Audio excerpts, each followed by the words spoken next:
We're in a fortunate and unique position where we have a very broad platform of solutions, and we serve a large constituency of different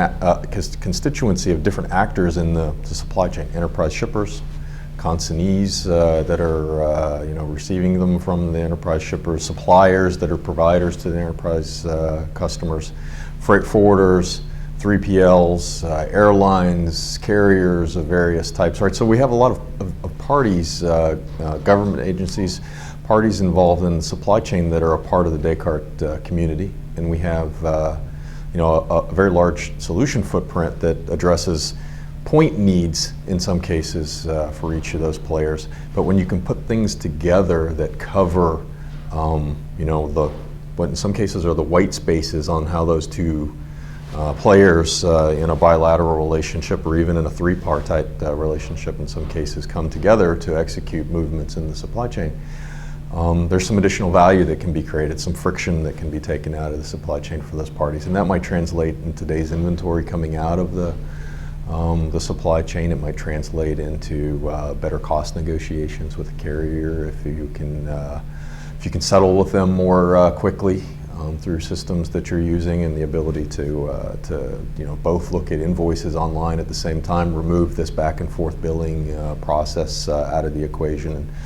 get to a settling point quickly. And that's where we, because we have this wide footprint, we've been spending more and more time on trying to make it work together. So you hear us talking about things like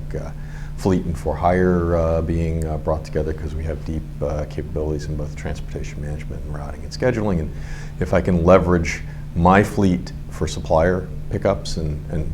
backhauling, if I can leverage my fleet potentially to put out to a brokerage market in some cases, if I can do comparisons between what vendor terms are for shipping in that world and decide, is it worth it for me to pick it up? Should I let the vendor ship it, or should I put it outside to a for-hire carrier? Can't really do that very well unless you can span both sides of that to understand the planning as well as the daily execution of what's happening with the outside fleet, and understanding what your options are in a for-hire world as well as a vendorship world. And then you've got the collaborative aspects of that, where you have to be able to coordinate with the vendor on when things like ready to ship, what's going to be there, when's it going to be available, what carrier am I going to have show up to get it if I'm going to elect to not have you ship it and bring it out. So I'm getting a little deep there on that one particular example, but when you start putting these things together and then working with some great clients like we do, you tend to get into some very nuanced aspects, that little things that can drive value. Another example is where we have our own warehouse management system. It's not something we're really known for in the marketplace, but we do have a WMS that's been used for quite some time by the forwarder market as a part of their the services that they provide their customers. And we've put that WMS together for other industries with our reservations final mile dynamic scheduling system, and the niche that fits into, that's another one of these white spaces that we've perceived in the market is,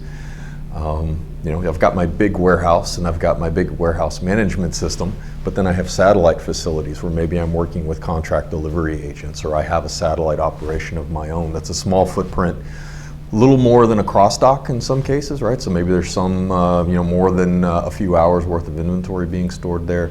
Once things are inbound to that location, I need to have a planning and execution strategy for, in some cases, kitting, assembly, deluxing if you're in the furniture industry, tasks that may happen at this satellite facility. For instance, if returns are coming back from the delivery activities, I need to be able to capture that in inventory, right? Things get lost before they get to the big WMS back at the warehouse. Maybe they should be going directly back to a supplier, depending on the incident. Maybe they have to be scrapped, and those are the kind of things that we've put that aspect of running a facility in a warehouse and keeping track of inventory, plus some tasks that have to take place, with the final mile scheduling piece that says, now that I have these goods coming inbound, I need to make my final delivery confirmations out to the customer. And having the two working together has added some value for some customers, hopefully we'll be talking about here in the not too distant future.